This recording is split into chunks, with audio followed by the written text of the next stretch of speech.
Halo, Assalamualaikum warahmatullahi wabarakatuh. Perkenalkan, nama saya Indah Rahmati Putri, asal kelas dari B2 Manajemen NPM 10 12 19 41.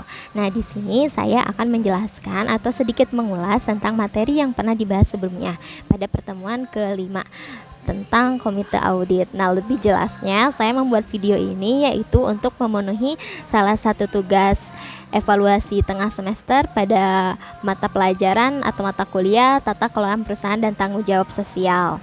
Nah, sebelum kita memasuki ke materinya nih, kita sedikit mengulas dulu nih tentang komite audit. Pasti ada yang udah tahu nggak sih apa itu audit? Nah, pasti teman-teman semua yang udah kerja atau misalnya berorganisasi pasti udah gak asing dengan istilah audit. Nah, audit ini memiliki fungsi untuk membantu Dewan Komisaris dalam melakukan fungsi pengawasan. Nah, lebih tepatnya audit ini dia mengevaluasi tentang bukti mengenai pernyataan-pernyataan seperti tentang kegiatan, terus tentang laporan keuangan. Nah, dengan bertujuan menetapkan tentang tingkat kesesuaiannya. Nah, oleh karena itu kita langsung masuk aja ke pokok-pokok pembahasannya.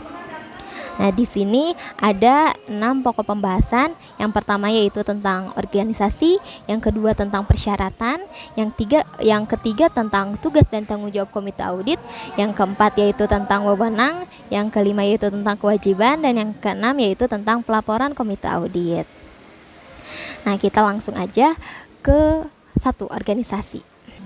Nah, komite audit adalah komite yang dibentuk dan bertanggung jawab kepada Dewan Komisaris dalam membantu melaksanakan tugas dan fungsi Dewan Komisaris.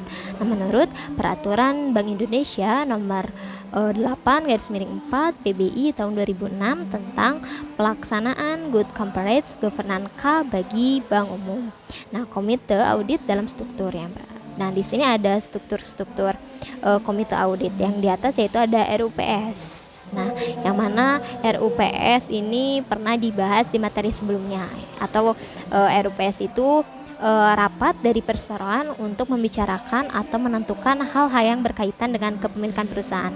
Nah, di bawah itu ada direksi. Nah, direksi itu yaitu organ perusahaan yang berwenang dan bertanggung jawab terhadap pengurusan perseroan. Nah, di bawah direksi ini ada sekretariat perusahaan, audit internal, manajemen risiko, kepatuhan atau legal, etika, dan akuntansi. Nah, di samping itu ada Dewan Komisaris. Nah, Dewan Komisaris itu yaitu organ perusahaan yang bertugas melakukan pengawasan dan memberi nasihat kepada direksi. Nah, terus ada komite audit akuntan publik, atau dengan struktur di bawah direksi komite audit berhubungan dengan koordinasi seperti akuntansi, audit internal, manajemen resiko, kepatuhan atau legal, etika, dan sekretaris perusahaan. Nah, dengan memiliki fungsi untuk memperoleh data mutakhir perusahaan dalam kepentingan pelaksanaan tugas komite. Nah, lanjut ke persyaratan. Yang kedua itu persyaratan.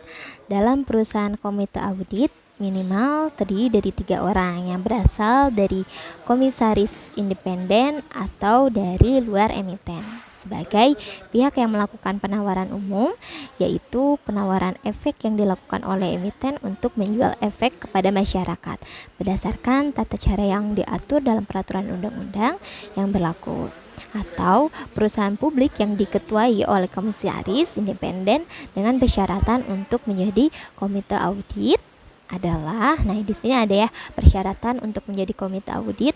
Yang pertama kompetensi, yang kedua integritas, dan yang ketiga harus independensi.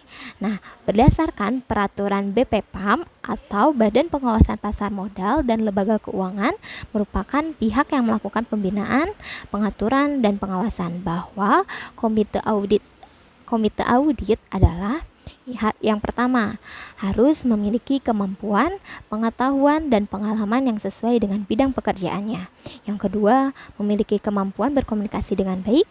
Yang ketiga, memahami laporan keuangan dan bisnis perusahaan khususnya yang terkait dengan layanan jasa atau kegiatan usaha emiten atau perusahaan publik.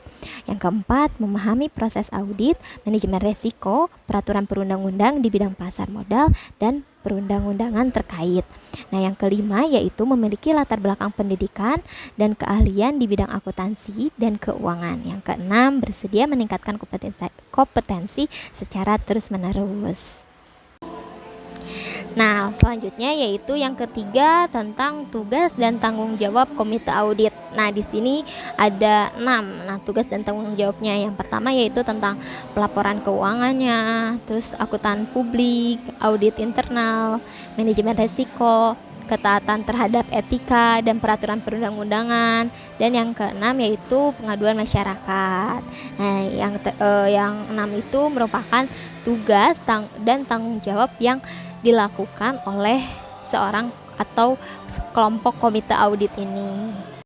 Nah, tadi untuk persyaratan-persyaratannya menjadi komite audit, terus ada tadi tentang tugas dan tanggung jawab komite audit. Nah, di sini yang keempat yaitu tentang wewenang komite audit. Nah, yang mana komite audit ini berwenang untuk melakukan seperti yang pertama, mengakses dokumen data terkait dan informasi lain. Yang kedua, berkomunikasi langsung dengan karyawan termasuk direksi. Yang ketiga, melibatkan independen pihak luar komite jika diperlukan. Yang keempat, melakukan kewenangan lain yang diberikan oleh Dewan Komisaris. Nah, yang tadi itu merupakan wewenang-wewenang komite audit. Nah, selain itu juga komite audit ini memiliki kewajiban. Yang pertama yaitu seorang komite audit harus menjaga kerahasiaan dokumen, data, dan informasi emiten atau perusahaan publik. Yang kedua, membuat laporan tentang pekerjaan yang telah dilakukan. Yang ketiga, meningkatkan kompetensi secara terus-menerus melalui pendidikan dan latihan. Yang keempat, mematuhi kode etik komite audit yang ditetapkan oleh perusahaan. Nah, ini kewajiban komite audit. Nah, setelah seorang komite audit ini melaksanakan tugasnya, tanggung jawabnya, dan terakhir yaitu tentang pelaporan komite audit.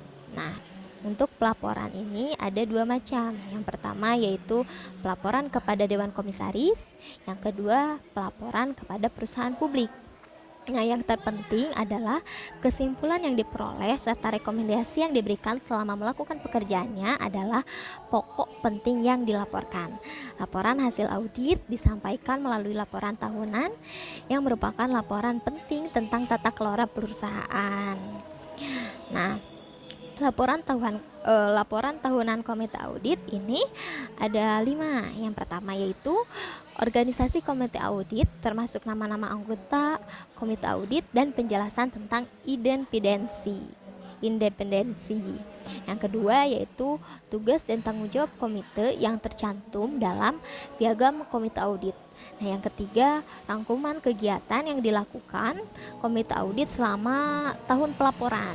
Nah, yang keempat, kesimpulan dan rekomendasi yang dihasilkan atas penelaahan yang dilakukan komite audit. Nah, yang kelima yaitu jumlah rapat yang diselenggarakan oleh komite audit selama setahun dan tingkat kehadiran masing-masing komite audit. Nah, itu merupakan laporan tahunan komite audit. Nah, mungkin cukup sekian yang bisa saya sampaikan tentang materi komite audit ini. Mohon maaf bila terbanyak kesalahan kata. Wassalamualaikum warahmatullahi wabarakatuh. Bye bye.